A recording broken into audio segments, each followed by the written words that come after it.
Ya, puji Tuhan. Semoga semuanya sehat-sehat selalu ya. Nah, saat ini kita akan bersama-sama mendengarkan firman Tuhan yang terdapat di dalam Ibrani 8 ayat 9 sampai 13. Mohon tunggu sebentar. Judul firman Tuhan hari ini, Yesus Kristus yang menjadi perjanjian baru. Mari kita baca bersama-sama di dalam nama Tuhan Yesus Kristus. Bukan seperti perjanjian yang telah kuadakan waktu aku memegang tangan mereka untuk membawa mereka keluar dari tanah Mesir, sebab mereka tidak setia kepada perjanjianku, dan aku menolak mereka. Demikian firman Tuhan. Maka inilah perjanjian yang kuadakan dengan kaum Israel sesudah waktu itu. Demikianlah firman Tuhan. Aku akan menaruh hukumku ke dalam akal budi mereka dan menuliskannya dalam hati mereka, maka aku akan menjadi Allah mereka dan mereka akan menjadi umatku. Dan mereka tidak akan mengajar lagi sesama warganya atau sesama saudaranya dengan mengatakan, "Kenallah Tuhan," sebab mereka semua, besar kecil, akan mengenal aku. Sebab aku akan menaruh belas kasihan terhadap kesalahan mereka dan tidak lagi mengingat dosa-dosa mereka. Oleh karena ia berkata-kata tentang perjanjian yang baru, ia menyatakan yang pertama sebagai perjanjian yang telah menjadi tua. Dan apa yang telah menjadi tua dan usang telah dekat pada kemusnahannya. Amin. Jadi teman-teman, hari ini juga saya mau memulai firman Tuhan dengan pertanyaan ini. Siapakah kita? Amin. Apakah benar-benar kita menghidupi hidup kita di dalam setiap hari kita sebagai anak Tuhan? Oke, amin. Saya harap baik yang masih berkuliah, atau yang sedang dalam pelayanan, atau yang sudah bekerja, dari antara kita semua, dimanapun kita pergi dan berada, kita bisa mencerminkan bahwa kita adalah anak Tuhan. Amin. Nah, sebelum kita mulai lagi, apakah teman-teman masih ingat tema tahunan kita? Ya, tidak apa-apa, silakan dibaca. Ya, 1, 2, 3. Lihat, aku hendak membuat sesuatu yang baru. Amin. Teman-teman, terasa tidak kalau sekarang sebenarnya sudah bulan Maret? Kayaknya baru kemarin ya kita memulai tema yang baru. Kayak baru kemarin itu tanggal 1 Januari. Tapi sekarang sudah tanggal 6 Maret. Wow. Waktu itu sangat berlalu dengan cepat ya teman-teman. Nah, bagaimana? Apakah dalam setahun berjalan ini teman-teman sudah menjadi 3 hal yang kita pelajari di awal tahun? Nah, sebelum itu ayo ingat dulu, apa 3 hal itu? Jadi saksi, jadi terang, ya menjadi penjaga firman. Jadi kita harus menjadi saksi, terus beritakan Injil ataupun terus mencerminkan Yesus Kristus. Juga kita harus menjadi terang yang menyinari dunia dengan kegelapan. Lalu setelah itu kita juga menjadi penjaga firman. Nah, maksud dari penjaga firman adalah menjadi orang-orang yang mendoakan orang lain, mendoakan pemberitaan Injil untuk terus terjadi. Nah, teman-teman, hari ini firman Tuhan kita berjudul Yesus Kristus yang menjadi perjanjian baru. Nah, waktu teman-teman membaca dari ayat 9 sampai ayat 13, apa yang teman-teman rasakan? Secara sederhana saja. Apakah gampang dimengerti? Tidak. Ya, betul sekali. Ya, jadi sebenarnya kitab Ibrani ini adalah kitab yang tidak mudah dimengerti. Kenapa tidak mudah dimengerti? Karena kitab Ibrani ini seperti yang pasal 1 waktu pertemuan pertama Ibrani, kita pelajari bahwa sebenarnya ini adalah kitab yang seperti apa itu ya bahasa Indonesianya. Bahasa Inggrisnya commentary.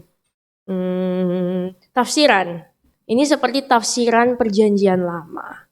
Jadi benar-benar susah dimengerti kalau kita tidak begitu memahami perjanjian lama. Nah, sebenarnya kita tahu kan perjanjian lama ya. Nah, teman-teman ada berapa kitab di dalam perjanjian lama? 39. Ada berapa kitab Taurat? 5. Nah, benar. Kita kan tahu kan semuanya itu. Tapi untuk para penerima surat Ibrani ini, mereka itu bukan cuma sekedar tahu. Mereka itu sangat hafal mati apa itu perjanjian lama. Bukan, kayaknya waktu itu masih apa itu hukum Taurat. Mereka hafal mati tentang semua tradisi-tradisi. Kenapa bisa hafal mati? Karena memang itulah kehidupan mereka hari lepas hari. Setiap hari mereka harus membaca kitab Taurat, mereka harus ajarin kepada anak-anak, baik waktu duduk, waktu berdiri. Pokoknya ini seakan-akan sudah menjadi keseharian mereka. Sehingga hukum Taurat itu sudah menjadi darah dan daging. Nah, sebelum kita mau lanjut, kan tadi teman-teman bilang susah ya mengerti. Benar sih kalau kita lihat ini kayak dimulai dari kata bukan seperti perjanjian yang telah kuadakan dengan nenek moyang kita. Sangat susah kan? Tapi satu kata inti yang kita pegang hari ini adalah perjanjian. Karena judulnya adalah Yesus Kristus yang adalah perjanjian baru. Jadi untuk mengerti konteks ini, mari kita bersama-sama belajar sedikit sejarah. Nah, sebelum belajar sejarah, kita mengulang kembali. Sekarang kita sudah belajar di pasal 8. Tapi kalau belajar dari pasal 1 sampai pasal kemarin yang waktu saudari Apli memberitakan firman sampai pasal 6, itu sebenarnya kita belajar tentang siapa Yesus Kristus. Kita belajar bahwa Yesus Kristus adalah imam besar. Kita juga belajar Yesus Kristus itu lebih besar daripada malaikat. Juga kita belajar lebih besar daripada hukum Taurat. Kita juga belajar minggu lalu, Yesus itu adalah sauh hidup kita.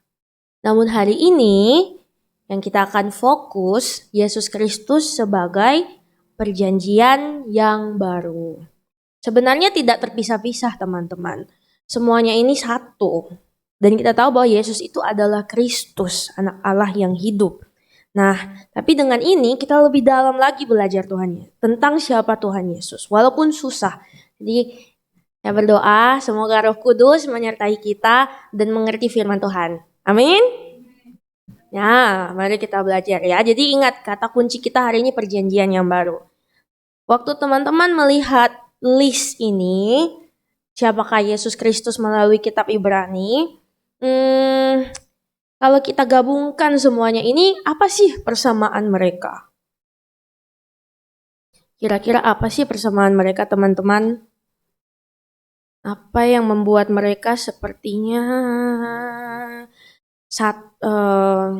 searah satu dan yang lain? Mungkin konteksnya lagi. Kira-kira orang-orang seperti apa sih? Kita harus jadi seperti apa untuk mengetahui makna dari imam, malaikat, hukum Taurat, atau sauh. Itu kita harus menjadi orang-orang seperti apa? Nah, itu pertanyaannya kita pikirkan. Mungkin agak abstrak, tapi dengan pertanyaan itu kita lanjut ke slide berikutnya. Nah, di zaman kitab Ibrani ditulis, ada kira-kira 2 tipe orang-orang, 2 tipe komunitas. Yang pertama adalah orang-orang Ibrani, orang-orang Yahudi, Jewish, dan juga orang-orang di luar Yahudi atau dalam bahasa Inggrisnya Gentiles. Dalam bahasa Koreanya Helain macam. Ya, jadi ada dua macam orang. Nah, balik lagi ya ke list yang tadi. Menurut teman-teman, orang-orang yang macam mana yang mengerti tentang ini? Orang-orang Yahudi kah? Kelompok orang Yahudi kah atau kelompok Yunani? Orang Yahudi. Nah, kenapa? Kenapa orang Yahudi? Betul, karena mereka belajar. Terus kenapa bukan orang Yunani? Atau yang di luar Yahudi? Karena mereka tidak belajar. Jadi itu ya perbedaannya ya. Jadi kita tahu bahwa kitab Ibrani ini ditulis khusus untuk orang-orang yang tahu hukum Taurat. Bukan orang-orang Yunani tentu saja, karena mereka tidak belajar ini dari kecil, beda. Dan siapa sih orang-orang Yahudi itu? Orang-orang Yahudi itu adalah orang-orang yang belajar hukum Taurat. Benar-benar darah, daging, nenek moyang, itu hukum Taurat semuanya. Sedikit-sedikit berbicara tentang Musa, sedikit-sedikit berbicara tentang 10 hukum, sedikit-sedikit berbicara tentang imam. Pokoknya harus sempurna, harus selalu rajin beribadah, harus rajin membawa korban. Lalu harus selalu tidak boleh makan yang haram, harus sunat dan lain-lain. Tapi semenjak Tuhan Yesus datang ke dunia, terpecahlah orang-orang Yahudi itu menjadi dua. Itu orang-orang yang masih Yahudi dan orang-orang yang sudah Kristen. Nah, ini beda ya. Saya harap teman-teman tahu. Mungkin yang sudah lama di sini sudah tahu ya, tapi entahlah kalau Melki dan Iska tahu. Tapi jadi setelah orang Yahudi ini menerima Yesus, akhirnya mereka jadi Kristen. Nah, tapi di zaman kitab Ibrani ini ditulis, saya coba cari-cari, ini kira-kira zaman 60 atau 70 sesudah Masehi. 60 atau sampai 70 AD sesudah Masehi. Nah, saya coba cari-cari di internet. Di tahun itu kira-kira dunia ini seperti apa ya? Nah, ternyata itu adalah zaman Kaisar Nero. Kalian tahu? Apa teman-teman tahu siapa Kaisar Nero? Ini dia orangnya. Nah, Kaisar Nero ini terkenal sebagai tiran. Raja kaisar yang paling jahat. Itu jahat sekali. Bahkan banyak ahli sejarawan bilang sepertinya dia itu sangat jahat sampai dia bunuh kakaknya. Saya kurang tahu, saya lupa. Kakak atau adik. Tapi saudara laki-lakinya dia bunuh karena takut tahtanya diambil. Terus mungkin ada orang yang bilang dia juga bunuh ibunya sendiri.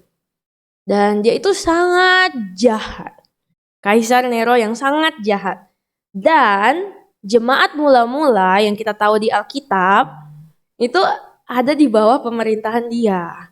Nah, waktu itu kan kita tahu orang Yahudi juga lagi dijajah kan sama Roma. Nah, dia itu yang jajah.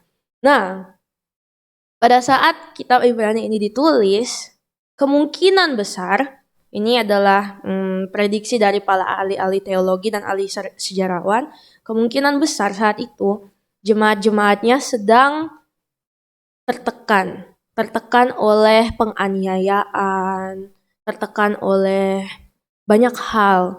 Ada juga yang menulis bahwa tanah mereka diambil, harta mereka diambil, hanya karena mereka adalah orang Yahudi. Bahkan terlebih susahnya lagi bagi mereka yang sudah percaya Tuhan Yesus.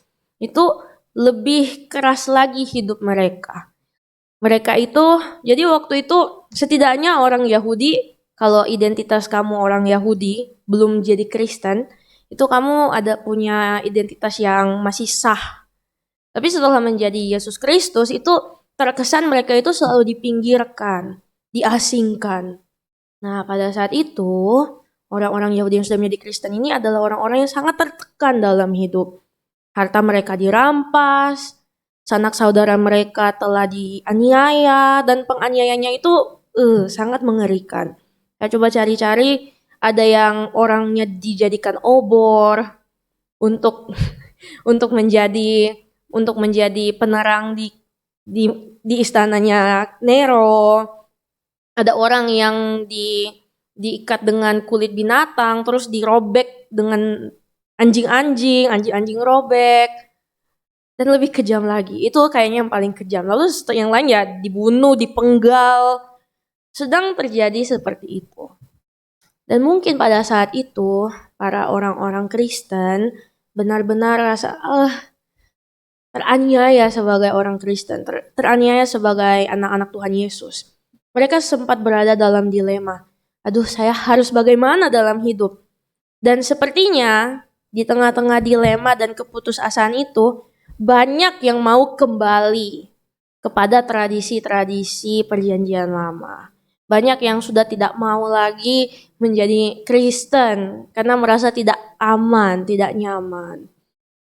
Dan itulah mengapa si penulis kitab Ibrani ini, yang kita tidak tahu siapa tapi pastinya rasul, mungkin Rasul Paulus atau rasul-rasul yang lain, selalu mengingatkan. Dan itulah sebabnya di ayat-ayat ini bilang begitu.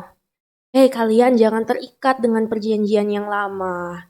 Karena itu pasti di sini tulis sudah menjadi tua. Dan kalian harus mengetahui perjanjian yang baru tentang si imam besar ini siapa. Bukan lagi imam besar yang kita tahu dalam Alkitab itu, tapi sudah ada yang baru. Dan sudah ada juga seseorang yang lebih besar dari malaikat. Dia bahkan lebih besar dari hukum Taurat. Dia juga adalah sauh hidup kita. Dan dia itu perjanjian yang baru. Dan itulah sebenarnya yang mungkin sedang mau dibicarakan oleh si penulis ini. Nah, teman-teman, dari cerita ini juga kita bisa tahu bahwa ternyata di dalam hidup kita itu, kita tidak boleh terlalu terikat dengan masa lalu. Namun sayang sekali banyak orang zaman sekarang itu terikat dengan masa lalu, sehingga tidak bisa maju ke depan. Nah, bagaimana dengan teman-teman? Apakah ada nggak hal-hal yang menjadi trauma dalam hidup teman-teman yang membuat teman-teman tidak bisa melangkah ke depan? Mungkin kita bisa pergumuli itu dan bilang, Tuhan, apakah saya sekarang sedang terikat dengan masa lalu saya? Atau saya sedang melangkah ke depan? Atau mungkin saat teman-teman sadar, Tuhan, saya masih terikat dengan masa lalu saya. Tolong berikan saya keberanian. Tolong berikan saya Roh Kudus untuk melangkah. Jangan sampai kita sama seperti si orang-orang Kristen yang tadi, yang mau kembali ke tradisi yang lama, tradisi hukum Taurat. Padahal hukum Taurat itu tidak menyempurnakan. Yang menyempurnakan itu siapa? Ya, tapi mungkin pada saat itu mereka susah mengerti kenapa Yesus Kristus itu lebih besar dari hukum Taurat. Hukum Taurat itu sudah bagian hidup kita, sesuatu yang kita hidupi setiap pagi, siang, malam, tidur, bangun, berjalan, berdiri, duduk. Tapi sekarang mereka sepertinya pada saat itu harus dikuatkan. Jadi itulah tujuan dari kitab Ibrani untuk menguatkan iman orang-orang saat itu. Dan minggu lalu kita juga sudah belajar dalam Ibrani pasal 6. Nah, Ibrani pasal 6 bercerita tentang apa teman-teman? Ayo kita baca. Ibrani 6 ayat 1 ayat 1-nya saja. Ayat 1. Sudah dapat? Kita baca 1, 2, 3. Sebab itu, marilah kita tinggalkan asas-asas pertama dari ajaran tentang Kristus dan beralih kepada perkembangannya yang penuh. Janganlah kita meletakkan lagi dasar pertobatan dari perbuatan-perbuatan yang sia-sia dan dasar kepercayaan kepada Allah. Nah, itu teman-teman. Jadi sekarang mungkin lebih mudah dimengerti ya. Jadi waktu itu mereka masih terikat dengan asas-asas pertama, ajaran-ajaran pertama. Atau mungkin awal mula dari mengenal Kristus. Namun penulis ini bilang, ayo semakin kita belajar, kembangkan pengenalan kita akan Tuhan. Dan iya teman-teman, jadi itu adalah salah satu dari tujuan dari penulis ini. Selanjutnya, sang penulis ini juga mengingatkan kepada, di ayat 19, jadi biru semua ya. Di ayat 19 juga diingatkan kembali tentang ini. Bisa kita baca sama-sama ya, ayat 19 dan 20. 1, 2, 3. Pengharapan itu adalah sauh yang kuat dan aman bagi jiwa kita yang telah dilabuhkan sampai ke belakang tabir, di mana Yesus telah masuk sebagai perintis bagi kita ketika ia menurut peraturan Melkisedek menjadi imam besar sampai selama-lamanya. Amin. Jadi sepertinya saat itu orang-orang mulai bertanya-tanya, apa sih pengharapan di tengah masa krisis ini? Apa pengharapan ketika harta kami diambil? Apa pengharapan ketika melihat saudara-saudari kami dibunuh? Apa pengharapan? Sepertinya tidak ada harapan lagi saat itu di situasi mereka. Namun, si penulis ini berkata, pengharapan itu adalah sauh yang kuat. Dan sauh ini bukan cuma sekedar sauh, tapi sauh yang aman bagi jiwa kita. Yang dilabuhkan sampai ke belakang tabir. Nah, teman-teman tahu nggak belakang tabir itu apa? Tabir. Ini kita udah belajar kemah suci kan ya? Ya benar. Jadi sebenarnya itulah. Jadi sebenarnya si penulis ini mau menyampaikan bahwa sebenarnya pengharapan kita itu ada kepada Yesus Kristus. Ada di sana sebab dia sauh yang kuat. Dan itulah sebenarnya makna dari tulisan-tulisan yang sukar dimengerti ini. Jadi teman-teman, saya tidak tahu apa yang sedang teman-teman hadapi saat ini. Tapi saya harap kita semua itu punya pengharapan di dalam Tuhan Yesus. Amin. Mungkin kadang kita juga nggak bisa menggambarkan ya. Mungkin yang masih kuliah bisa gambarkan ya tahun depan mau ngapain. Ya lanjutin kuliah pastilah ya. Ya tapi mungkin yang yang sudah tidak kuliah lagi atau yang sedikit lagi wisuda, mungkin kadang kita bingung. Tahun depan aku akan jadi seperti apa ya hidup saya? Apakah akan seperti tahun ini? Atau apakah akan berubah? Atau apakah ada yang akan mati atau apa yang terjadi? Nah, itu juga dialami oleh para pembaca-pembaca surat ini, penerima surat ini. Ada saat mungkin saat itu mereka tidak punya pengharapan. Mungkin mereka lupa bahwa identitas mereka ada di sorga. Jadi diingatkan kembali, pengharapan itu adalah sauh yang kuat dan aman bagi jiwa kita. Nah, teman-teman, mari kita lihat juga di dalam kitab Roma 8, kecil sekali ya. Ya baca saja di Alkitab kalau kekecilannya. Di dalam Roma 8 ayat 24. Bolehkah kita baca bersama? Ya, mari kita baca sama-sama ya. 1, 2, 3. Sebab kita diselamatkan dalam pengharapan. Tetapi pengharapan yang dilihat bukan pengharapan lagi. Sebab bagaimana orang masih mengharapkan apa yang dilihatnya, tetapi jika kita mengharapkan apa yang tidak kita lihat, kita menantikannya dengan tekun. Demikian juga Roh membantu kita dalam kelemahan kita, sebab kita tidak tahu bagaimana sebenarnya harus berdoa. Tetapi Roh sendiri berdoa untuk kita kepada Allah. Amin. Ya, jadi teman-teman, walaupun ini dua kitab yang berbeda, kita bisa lihat persamaannya ya. Mungkin saat itu Paulus saat menulis kepada jemaat di Roma juga mengalami hal yang sama. Mereka juga tidak punya pengharapan. Saya lupa kitab Roma itu ditulis pada tahun berapa, tapi pasti pada saat itu juga mereka berada dalam keputusasaan. Mereka berada di posisi tidak bisa berdoa, sebab di sini bilang gitu. Demikian juga Roh membantu kita dalam kelemahan kita, sebab kita tidak tahu bagaimana sebenarnya harus berdoa. Jadi mungkin Paulus mengingatkan juga bahwa selain ada Tuhan Yesus, ada Roh Kudus juga, yang sebenarnya adalah teman setia kita, yang bahkan berdoa untuk kita. Nah, teman-teman pasti ada juga kan teman-teman atau sahabat yang sepertinya mendoakan kita. Ya, orang-orang itu pasti adalah orang-orang yang dikirim Tuhan. Karena tidak mudah mencari teman yang berdoa untuk kita. Tapi, walaupun mungkin kita merasa tidak ada, jangan berkecil hati sebab Roh Kudus juga adalah sahabat kita yang berdoa untuk kita.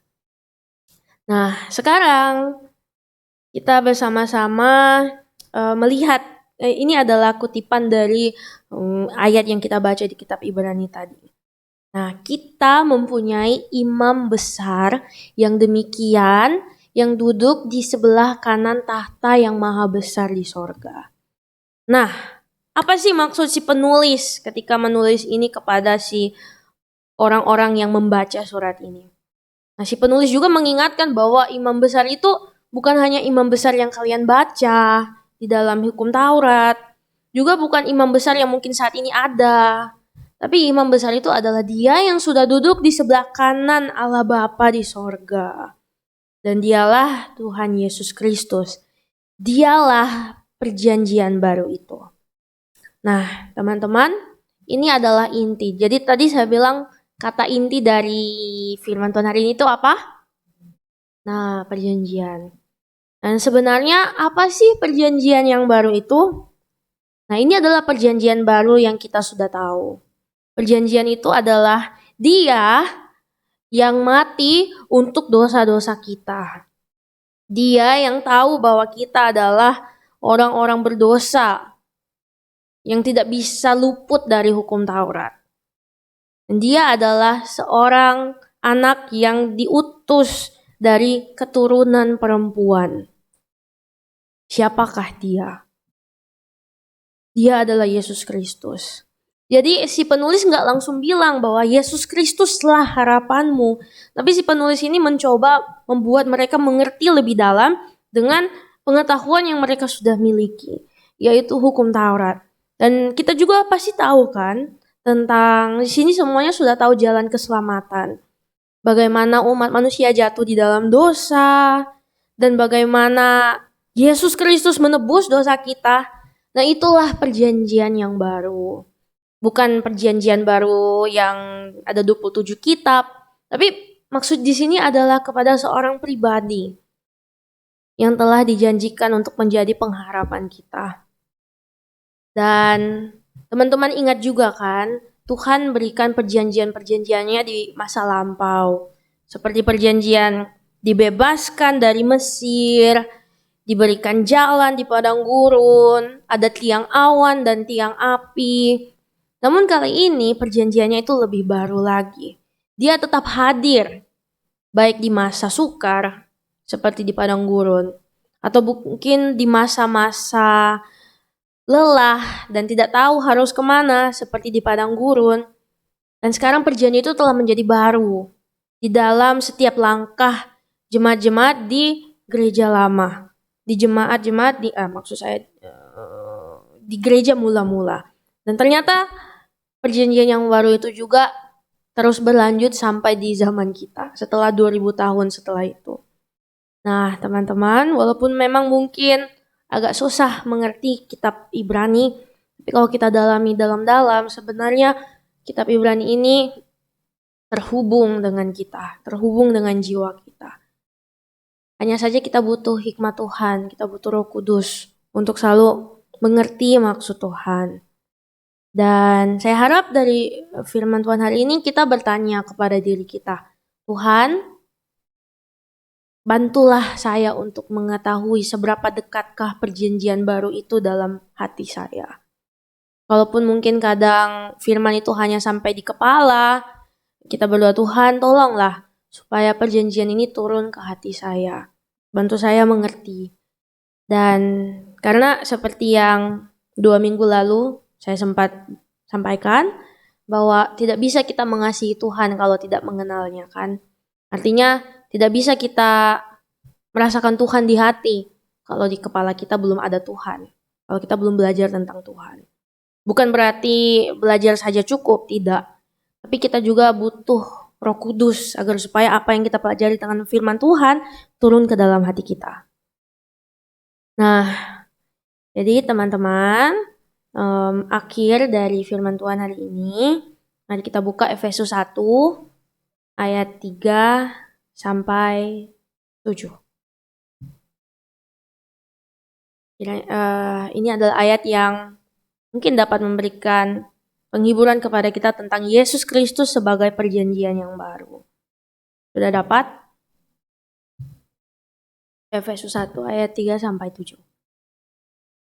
1, 2, 3. Terpujilah Allah dan Bapa Tuhan kita Yesus Kristus, yang dalam Kristus telah mengaruniakan kepada kita segala berkat rohani di dalam sorga. Sebab di dalam Dia Allah telah memilih kita sebelum dunia dijadikan, supaya kita kudus dan tak bercacat di hadapannya. Dalam kasih Ia telah menentukan kita dari semula oleh Yesus Kristus untuk menjadi anak-anak-Nya, sesuai dengan kerelaan kehendak-Nya, supaya terpujilah kasih karunia-Nya yang mulia, yang dikaruniakannya kepada kita di dalam Dia yang dikasihinya. Sebab di dalam Dia dan oleh darah-Nya kita beroleh penebusan, yaitu pengampunan dosa menurut kekayaan kasih karunia-Nya. Amin. Nah, sebelum saya mau menutup firman Tuhan hari ini, saya teringat satu cerita dari kelas saya dengan anak-anak TK. Bukan satu hari, kayaknya 2 hari yang lalu, kita lagi devosi.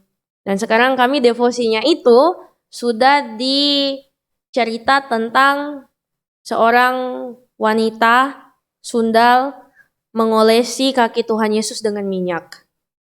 Nah itu susah banget kayak ini mau ngajarin ke anak-anak teologi di belakang cerita ini. Ini kan cerita ini adalah cerita ketika siapa ini? Waktu Tuhan Yesus diundang oleh orang-orang Farisi makan di rumahnya si orang-orang Farisi. Tapi lagi makan, tiba-tiba ada seorang perempuan. Si perempuan ini datang menangis-nangis. Terus si perempuan ini memecahkan satu botol parfum yang mahal. Jadi saya ajarin ini ke anak-anak TK kan. Terus mereka matanya karena kan ada gambar ya. Jadi terus habis itu saya bilang, tahu nggak? Ini parfum ini mahal banget loh. Terus kalau misalkan botolnya dipecahin udah habis semuanya. Tapi si perempuan ini sambil nangis, dia menangis di bawah kaki Tuhan Yesus. Terus dia tuangkan minyak, terus dia lap kaki Tuhan Yesus pakai rambut. Terus mereka bingung, ini Miss mau ngomongin apa sih? Tapi mereka kayaknya enjoy ya. Mungkin karena ada gambar dan cara saya bawanya agak sedikit lucu sih. Nah, tapi saya bilang setelah itu, tapi waktu orang-orang Farisi melihat si perempuan ini, si orang-orang Farisi itu marah ke Tuhan Yesus. Tuhan Yesus, kenapa kamu pergi sama perempuan yang sundal ini? Terus mereka bilang, terus Tuhan Yesus bilang, kalian pikir, bukan begitu. Saya bilang, tapi sebenarnya si orang Farisi pikir mereka itu sudah suci, sudah kudus. Nah mereka itu menghafal Alkitab. Terus mereka pikir si perempuan ini kotor. Tapi ini yang aku bilang ke anak-anaknya. Tuhan Yesus bisa lihat di dalam hati. Walaupun dari luar si perempuan ini pekerjaannya tidak bagus dan orang Farisi terlihat bagus, Tuhan bisa lihat hati. Ternyata hati orang Farisi yang gelap. Terus hati si perempuan ini mau berubah. Dia menangis karena mau minta maaf. Terus anak-anak kayak, oh, Tuhan Yesus bisa lihat hati ya. Itu saya bilang lagi lah. Ini kayaknya memang butuh hikmat sih untuk ngajarin anak kecil ya. Terus saya bilang lagi, iya Tuhan Yesus bisa lihat hati. Sebenarnya semua hati kita itu hitam karena dosa. Jadi mereka lebih tangkap kalau pakai warna kan. Tapi Tuhan Yesus kalau minta ampun dan benar-benar minta ampun, Tuhan Yesus bisa hapus dosa kita dengan darahnya dan hati kita jadi putih. Terus mereka kayak, wah.